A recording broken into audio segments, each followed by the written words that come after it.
Don't try to be like him. Be yourself. Be authentic.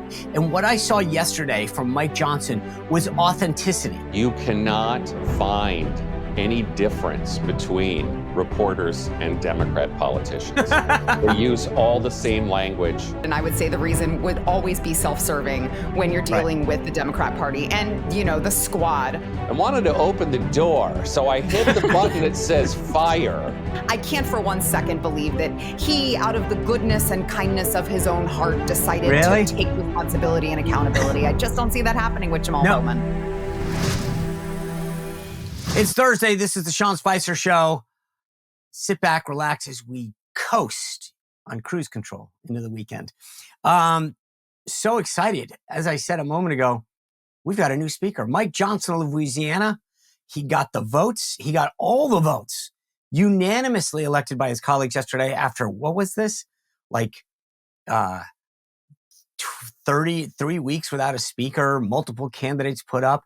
And here he was. Tortoise and hare, man. Tortoise and hare. The tortoise slowly climbing up. The backbencher, the guy who's he's more the show horse or the workhorse than the show horse. I want to break this down because there's so many fascinating things now that we've gotten to the finish line to stop, pause, and say, what do we take away from this? What does it mean going forward? So a lot for us to reflect on as we do that. Plus, as I announced a while ago, and I actually was out in front of this, on Twitter saying weeks ago that NBC would be getting sanctioned by the Republican National Committee, the RNC, to host that debate in Miami. I called it. And everyone pushed back on that. Well, not everyone, you guys, but everyone in the main. Oh, I don't know. You know what? I know some people. I've got connections.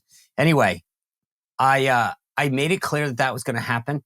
And you notice, as I said, when it happened, they didn't announce the moderators for a good reason, because I think that they were ready for the backlash. Well, NBC has now announced Kristen Welker, the new moderator or whatever they call her, host of Meet the Press, and Lester Holt are going to be the moderators. Obviously, Salem Media is a partner there, Hugh Hewitt.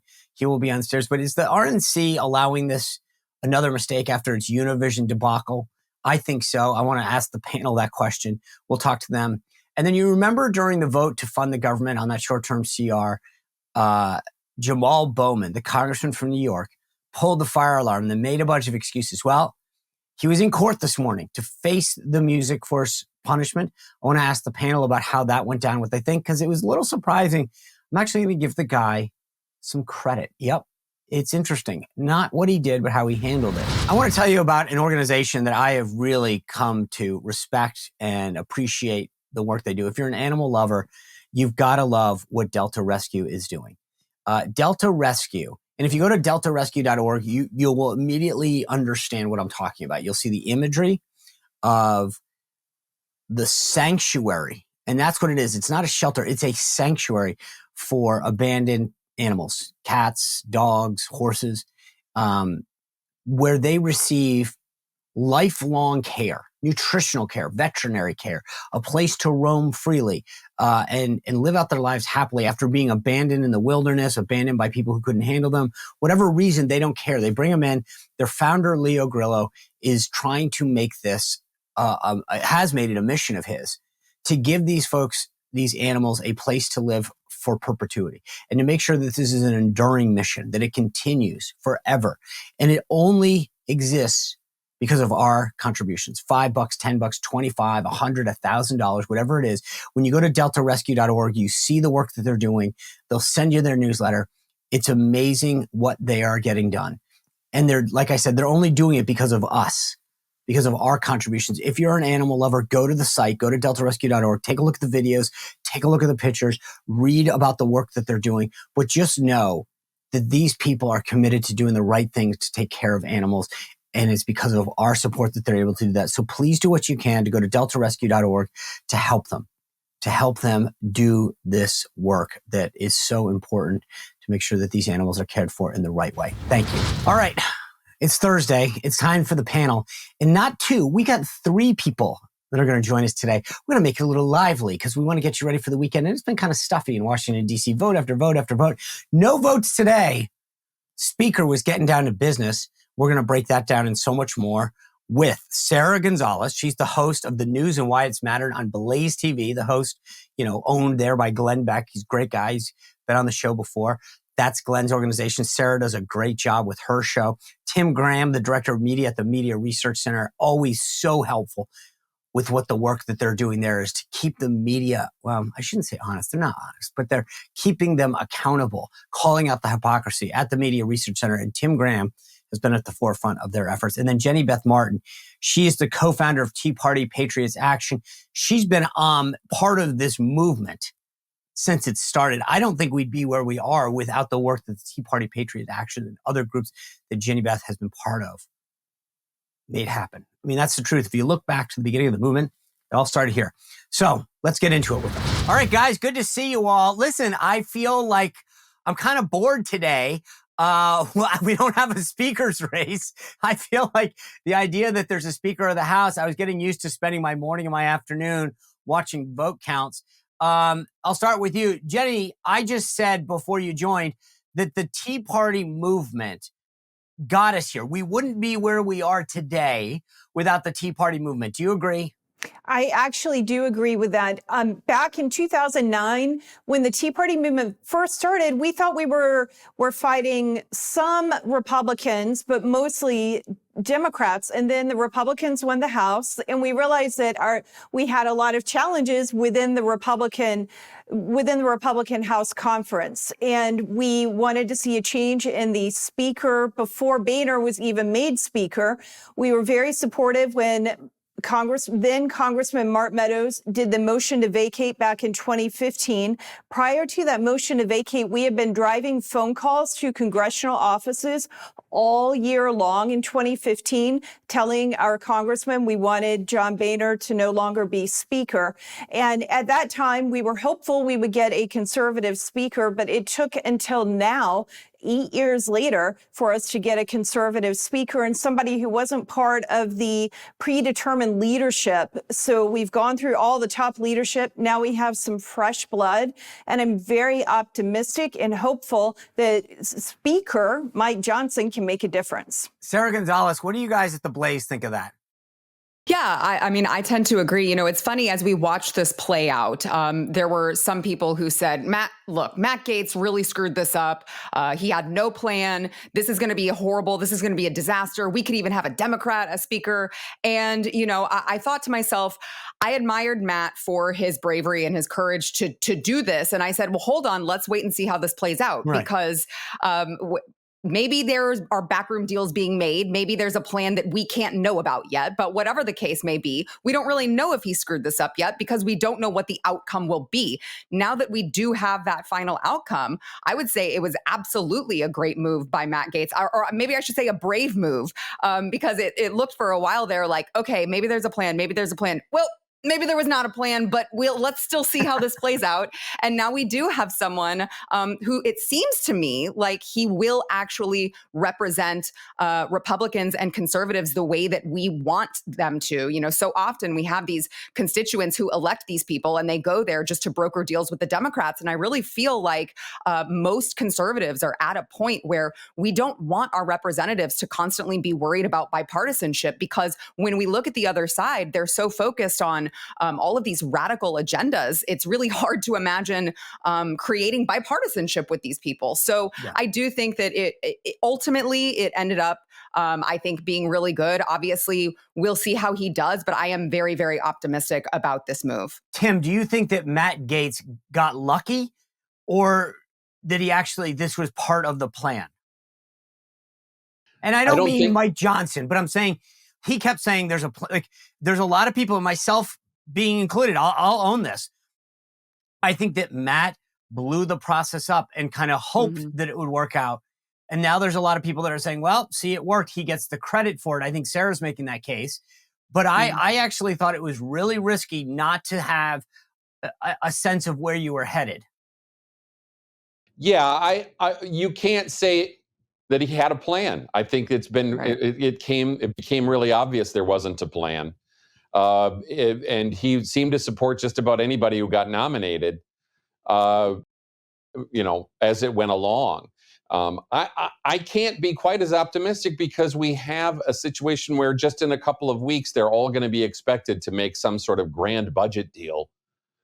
And the idea that after we saw all this, that conservatives are going to be happy at the end of the day, I'm not sure that's true. And what we certainly need, you know what? Here's the thing though, and I'll be interested in where I just want someone who's going to fight. Right? I want someone who's not going to roll over and say, well, the Senate's going to do this. And so it's predetermined. You know why they get away with it is because no one has a backbone. And I think that the idea of finally saying, guess what? We have an equal voice. And I think, look, the proof will be in the pudding. But Tim, I think part of this is to say, you know what? I'm not going to just say, well, it always works out this way. I want someone who's willing to fight. And they'll say that the House Republicans have a very narrow majority. Guess what? The Senate Democrats also have a very narrow majority. And so there should be some sort of deal made. I just think that we are coming out of an era with such dramatic COVID government growth. It's just, what does victory look like? Jenny, Jenny Beth, what does victory look like? Here's what I want to say. I've worked through several of these speaker fights and worked very closely with members of Congress as they are navigating it. Sometimes it's people who are joining the way that I want them to vote. And sometimes I'm working with members who are not doing exactly what I want, but I'm gaining insight from them and we have trust with one another because we know at the end of the day, you have to land that plane and get to a speaker. Right. So the thing is, Matt Gaetz, his plan was to change the speaker, and how you get to that, what happens to get to the end of that, what we saw play out is actually a very Republican process and Democratic process playing out. The members ultimately listened to what grassroots people were saying, took into account their own objections with different people who were running, and got to the place where they could find the person who will lead them as speaker, but also is not so objectionable to the grassroots and the base. And I think that part, what I just described, was part of Matt Gaetz' plan, even though I haven't talked directly to him about what his plan was. But he trusted that the conference would get in there and do the work they are supposed to be doing the way they are supposed to do it. And that's what they're going to need to do when it comes to the appropriation bills. Mike Johnson has said that he wants to have 2 bills that are passed, basically discharged out of the appropriation committee, and that they agree on those without a lot of changes, and then work through the other appropriation bills. If they don't get through it before the end of the government funding, he wants to extend government funding either to January 15th or to April 15th, so we don't have a Christmas cliffhanger, and then continue moving through all of the appropriation bills. At the end of the day, are we going to wind up with a CR or something else? Very likely, but if we can have those appropriation bills and the amendments passing on the floor, and we're pushing for things that we want to see, and all of the members of Congress get the opportunity to amend and to debate on the floor the way Congress is supposed to work, I think that's a win for all Americans, regardless of which side of the political aisle you're on. All right, folks, Halloween is upon us. And you know, what better way to get in the spirit than watching some Halloween-themed movies, some scary movies. But, you know, sometimes you go down to your computer, you got Netflix, and you're looking for Halloween or Nightmare on Elm Street, and you're going, I can't find it on Netflix. But you can. You actually can. If you download on your computer, your tablet, whatever, ExpressVPN, you will be able to trick your computer into where you are. So your computer thinks you're in the US, which you are. And Netflix won't let you watch certain movies because they have catalogs of movies depending on what country you're in. I didn't even know this, but ExpressVPN take care of the problem. See, if you tell your computer that you're in Canada or Germany or Australia or whatever, you have a whole host of other movies that you can access on Netflix because there's different Netflix catalog. And ExpressVPN lets you do that. You just download it to your computer, your tablet, your TV. It doesn't matter. For example, you can go into, let's say, Australia and see all of the Lord of the Rings movies. You can go into, tell your computer that you're in Germany with ExpressVPN and watch Top Gun. You cannot do that with just regular Netflix in the US. And with ExpressVPN, you'd be saving tons of money, 50, $100, because you're using that same Netflix account to access things that you might have to say, okay, where can I get those other movies? Maybe I have to get, Prime or wherever, I have to go get Disney Plus, whatever. No. That one account can go to so many different countries with ExpressVPN. So download it. You get 3 months free right now if you go to ExpressVPN/Spicer, ExpressVPN/Spicer. And guess what? The world is your oyster. Watch away. And by the way, it's not just Netflix. When you do that, if you have those other subscriptions, you can watch Disney Plus, BBC iPlayer, Shudder, you name it. And again, trick your computer into where you are and access all of those movies around the country. ExpressVPN.com/Spicer will change your world. Try it now. Sara, it's a bit of a seesaw, right? I mean, Mike Johnson is no question a strong conservative. The question is to get to 217, to pass things over to a Democratic Senate, you have to at least acknowledge that you've got several members that are in Biden districts that aren't as conservative, most likely. And so how do you try to achieve these conservative goals, but recognize that you're not going to, within your own Republican conference, be able to do everything you want? Because in order to get to that 217 majority, you've got to bring in some constituencies that may not be as right or as conservative or as fiscally strong as you are. Yeah, well, I mean, a speaker can only do so much if he's got, people in his conference that are in Biden-leaning districts that are just going to, blow up the vote no matter what. He can only do what he can do. Like he can only achieve so much, right? He can't control that. But I do think there's something to be said for the fact that I appreciated that they picked someone who wasn't so much of like. I'll be honest. I didn't know much about Mike Johnson before they elected him, right? And then I'm like, Mike who? Right? Because but I liked that because he's the one, he's behind the scenes, he's doing the work. I read up on him obviously after they nominated him. But it seems to me like he's behind the scenes, he's doing the work. He doesn't care about being on camera. He's not one of these big boisterous people who wants to go viral on Twitter. It seems to me like he is more focused on getting things actually done, having the conversations that need to be had, and getting the work done. And I appreciate that about him. So, I mean, as much as I love Jim Jordan and I would have loved to have had him as a speaker, I think there's something to be said for the fact that, he is out there on camera saying things that we appreciate. But I think that might make Mike Johnson a little bit more effective at having his own conference cooperate with him when he's not out there throwing flames all the time. So, Tim, you're the media guy. You watch this and critique it. Sara's right. He's the workhorse, not the show horse. Is that, but part of being the speaker is being out there and leading the charge in the face of the Republican conference. Here's why we're doing it, leading that messaging. You are the number one guy. And so is that going to be a challenge for him? Because already the media is trying to define him. In any speaker fight, this is one of the things we'll tell you. They're going to say, we saw it in 2015 when Boehner was sent packing. The far right, the hard right, the ultra conservatives, the hardliners. And of course, we've seen all of that now for 3 weeks. You never see it on the left, do you, by the way? No. It's always the MAGA right. And then they say, like, an AOC said. You're like, what? Yeah. Well, and when they elected Hakeem Jeffries last November, it was the first Black Democrat leader. They treat the Democrats as a remarkably non-ideological bunch because they share, the media shares all the same beliefs, and they want to all pretend they're sensible centrists. If they were, wouldn't compromise be easier? But he's going to have to face the media bias, obviously.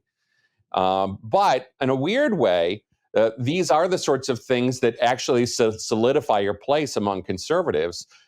Christo-fascist was trending yesterday on Twitter after Johnson was elected. And I said, this is going to help conservatives go, I think I like this guy. Right.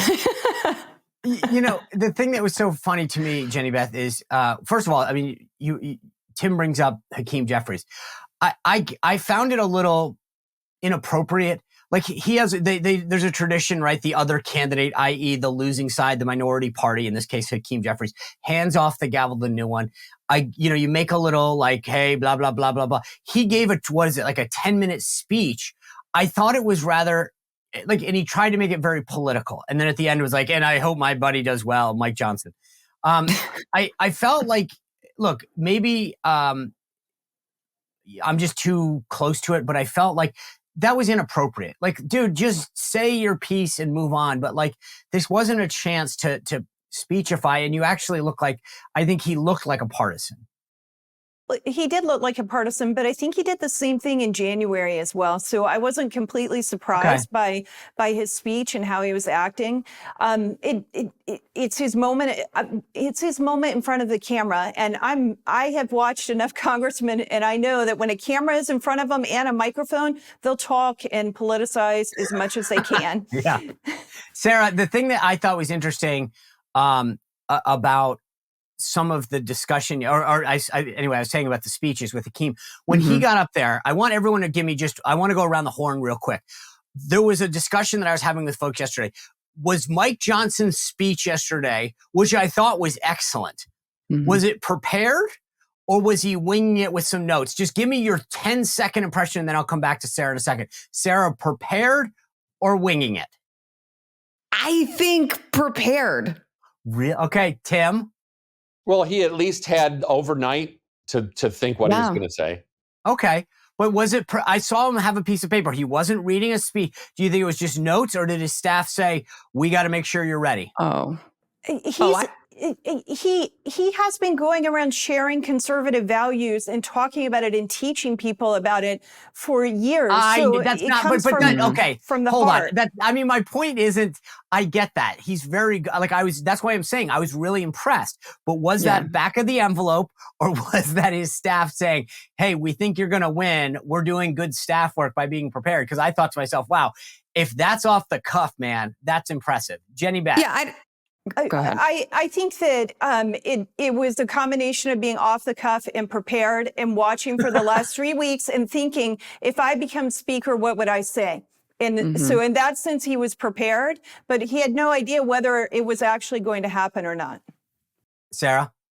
Yeah, no. So yes, I think that he was prepared enough to have his high points planned out and mapped out. But I think it's more of what you're saying, Sean, back of the envelope type of like, okay, these are my high points. This is what I want to hit.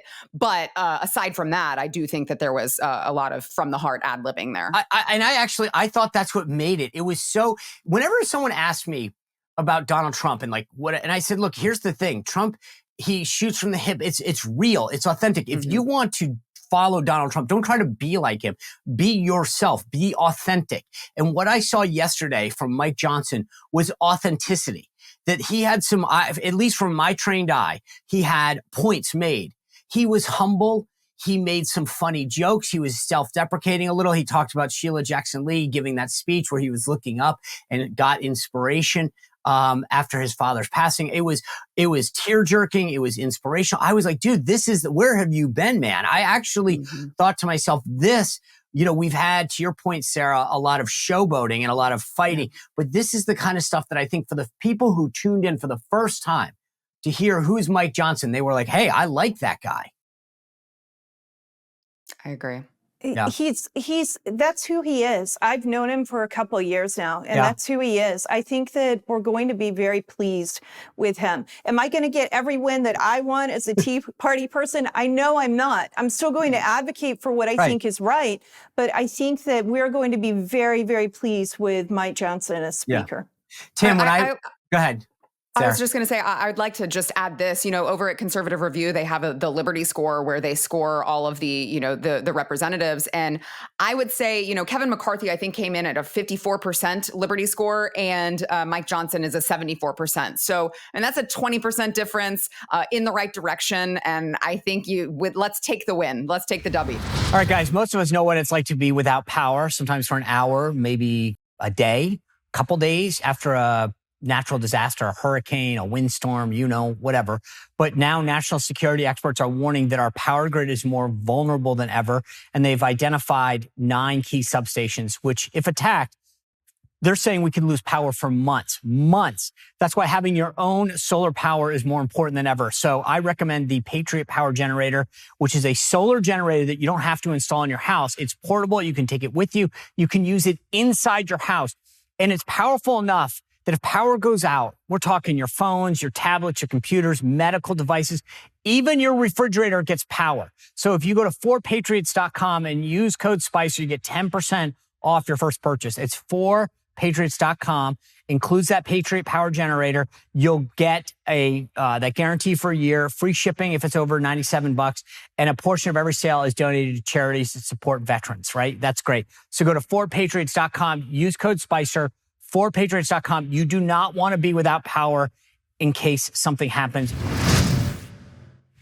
Tim, it was funny. So I was reading Politico Playbook this morning.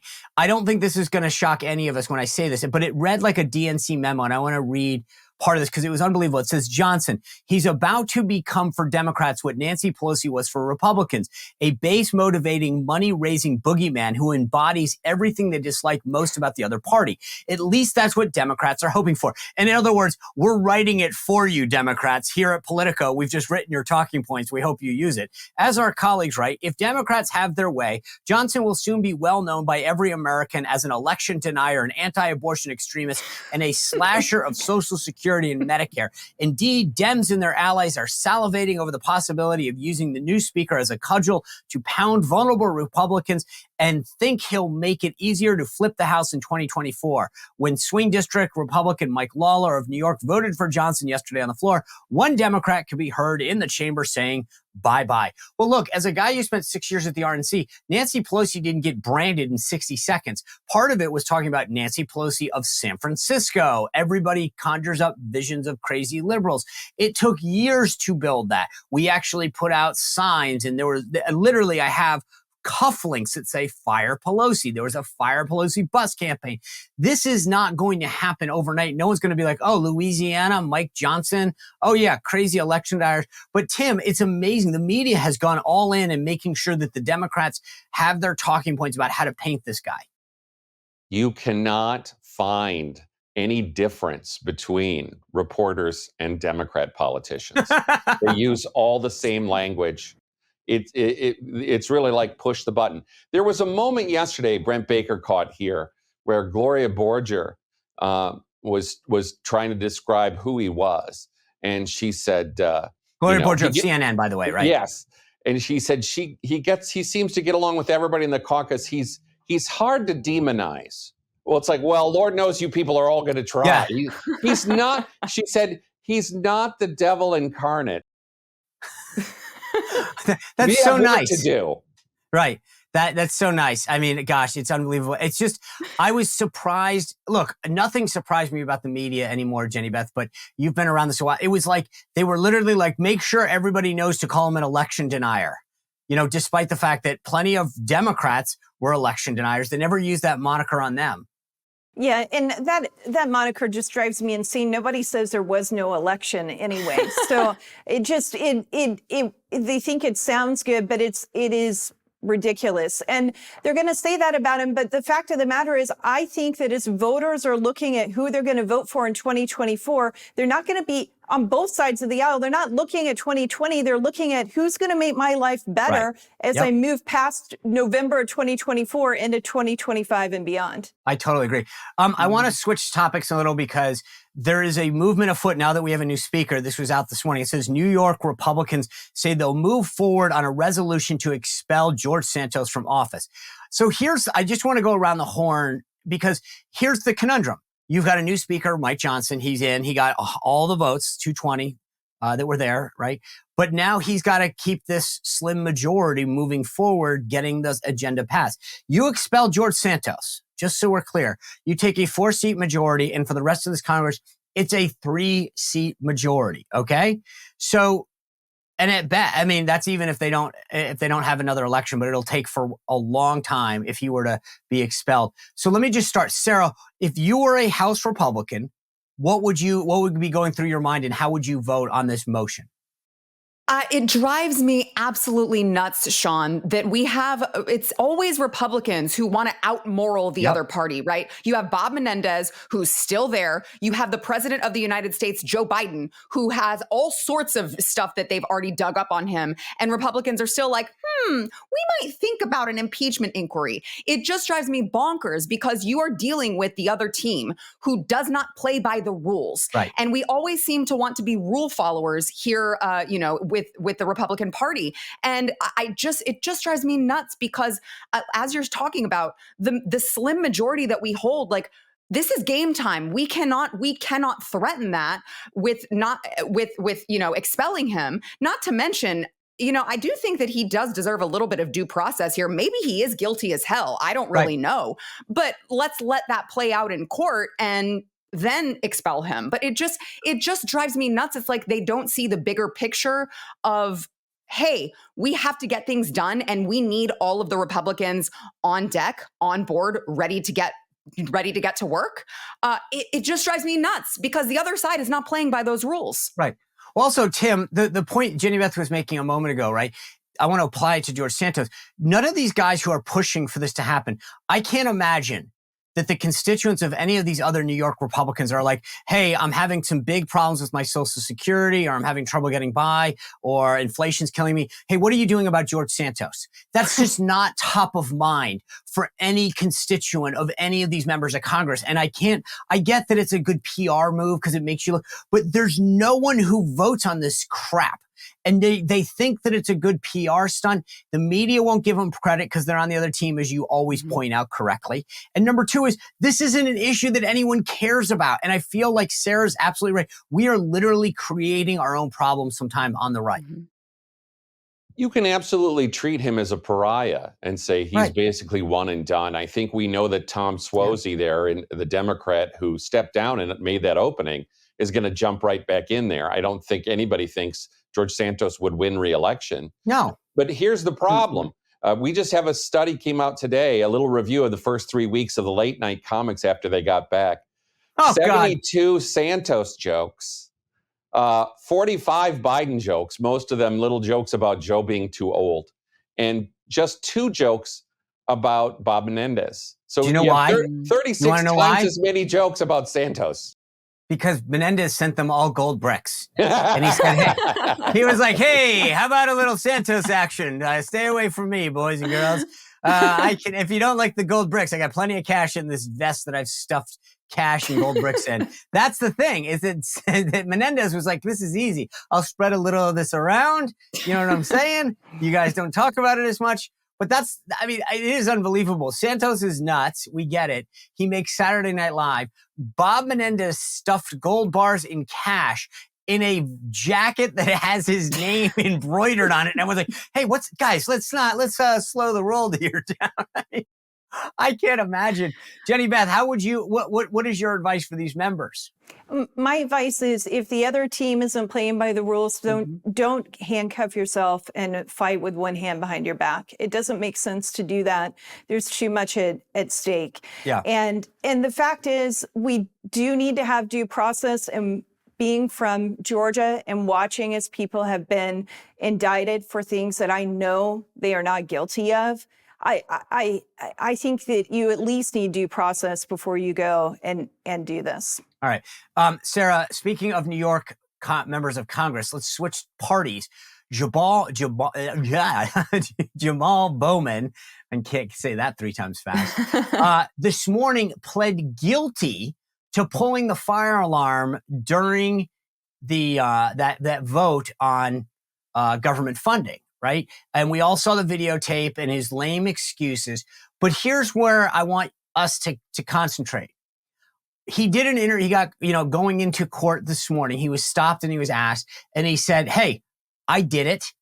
It's a misdemeanor. I'm going to plead guilty and take responsibilities for my actions. I'll pay the fine. I'll do whatever. He did note that it would be expunged apparently in 2 years, but he's not getting any unfair treatment, it appears, judicially. Like, that would be the normal criminal response, or whatever you go, I'm blanking, can't say his name. Process. But I actually was impressed that he didn't try to do a bunch of DC weasel words. And he said, I'm going to take responsibility. I did it. I'm going to pay the fine and the action. I'll give him some credit on this. You? I'm not going to be so nice, Sean. I would say that there's always a reason for it. And I would say the reason would always be self-serving when you're dealing with the Democrat Party and, the squad. So I have a feeling that it was some sort of maybe pressure from his own party, like, hey, this looks really bad for us. You need to go ahead and do this. I can't for one second believe that he, out of the goodness and kindness of his own heart, decided to take responsibility and accountability. I just don't see that happening with Jamal Bowman. No, I agree with you 100%. I think the idea was, hey, take the slap. You're paying a fine and it's over with. It'll be expunged. But I also think that Tim, he knew that it was on tape. You can't say you didn't do it. Like they have you dead to right on a video camera pulling this thing. They have you putting out you look dumb. And I think in a lot of cases, it just was easier to Sarah's point. It was politically expedient to say, I'll pay the fine. I'm going to just let this go on, because the longer that you keep this going, if he had tried to fight it, it would not have looked good. And the way to make it go away is just to take the fine, take your slap, and move on. Yeah, he's admitting fault, but after all this really weirdness where he said, well, I wanted to open the door, so I hit the button that says fire. And lots of people do that, though. Listen, I do that all the time, where I literally hit the brake and I think I'm going to accelerate. It just, they need to make these things clear. I feel like this was one of those situations. You guys remember the McDonald's where they have to put like caution coffee, extremely hot. You're like, dude, it's coffee. It's going to be hot. They have to start relabeling these things, saying fire will not open door to right. Well, and Sean, the networks have not acknowledged that this is actually a news story. I was going to say, that's my follow-up, is that this probably falls below Bob Menendez stuffing bricks of gold into his jacket. And 0 late night jokes. Think of the gold mine, the gold bar that event is. Have you guys put out a study on that?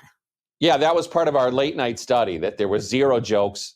They have been skipping all of these. Just to be clear, the study was that there's no jokes on late night. That's the first part of the study. The second part is they never actually brought up the Democrats. Is that correct? They just had hundreds and hundreds of Trump indictment jokes because they'd been waiting for months to unleash them. But look, the Democrat Party has no fringe. It has no extreme. It has nobody embarrassing. They're not going to cover Sheila Jackson Lee's screaming at her staff. And none of that we're not interested in that. They're not going to cover Rashida Tlaib still insisting the Israelis bombed the hospital. And then the vote yesterday, where 10 people voted no and 6 people voted present on the Israeli massacre. Unbelievable. No story. Because here's the funny thing. All those folks, it's funny. I tell everyone, just to be full disclosure, in the morning when I'm working out, I literally take the remote and I switch. I do every channel. So like I watch and I'll stop to see how they're covering different things. So just so everyone understands, I am consistently amazed. On NBC, Richard Engel is his name. He's their foreign guy. And he's constantly sitting with Hamas in Gaza talking about what Hamas is dealing with and how Hamas is responding to this. And I'm like, dude, it's so blatant what side they're on. And I think that explains why they don't cover that situation the way they do. I want to pivot, Jenny Beth. I have been very outspoken on these debates. I said it at the beginning of the show. I called it through people that I know. They were like, hey, guess what? The third debate, it's going to NBC. It'll be in Miami. I tweeted it out at the time. People were like, oh, nothing's final. It was final. I was right. But here's the deal. I made this point at the time. There's a reason that they didn't announce the moderators. And the reason is because they knew they'd get backlash. Well, we found out last night, NBC is putting forward Lester Holt and Kristen Welker. What I don't understand. I mean, it literally makes my blood boil. These are sanctioned debates. The RNC is choosing to do this. I mean, at some point, I might as well just say, the next debate will be moderated by Joe Biden and Kamala Harris. Yeah. If the candidates were smart, they would all just say, we're not going to participate in this and not show up. then there wouldn't be a debate. I mean, why are they doing that? And if the candidates actually did that, they have to win the primary. Republican primary voters would appreciate that. They don't want to sit there and watch when they're trying to decide who they're going to vote for in a primary contest. They don't need NBC's talking points to decide that. They just don't. It's ridiculous. It's an insult to the primary voters. It's an insult to the base, and it'll help NBC. Why? Why would you do that? NBC's never going to be on our side. No, but Sara, I don't mean to put, but I've said this all along. The Blaze, the Daily Wire, the First, you go down the list, the Daily Caller, Breitbart. We have, since I ran the debates in 2015, 2016, conservative media has blossomed and matured to a point where, I mean, the stuff that you guys do at the Blaze is unbelievable. And I don't know that Glenn would want to or not. I don't want to try to speak for him, and I don't trying to make you do it. But the idea that we need these guys from NBC to ask us questions. Here's the thing. I won't blame NBC. Lester Holt is going to come at this thing like a banshee from the left. He's going to make Univision look like a bunch of right-wing kooks. They're going to come at this because they can't upset their base. And their base is on the left. Their advertisers on the left. They're going to come at these guys and talk about election denial. They're going to talk about immigration and all of this crazy stuff because they, NBC, have their agenda. Their agenda does not include informing Republican primary and caucus goers about issues and differences between the candidates.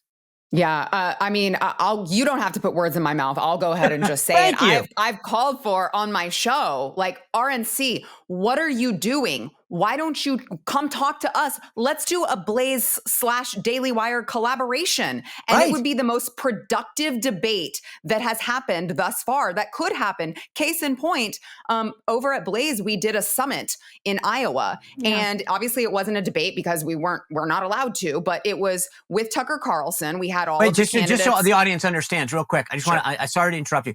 The RNC's rule is that candidates can appear separately at an event, but they can't interact with each other because that constitutes a debate. So I just want people to understand why Sara was explaining how the Blaze did it, because Glenn is a good guy in playing by the rules.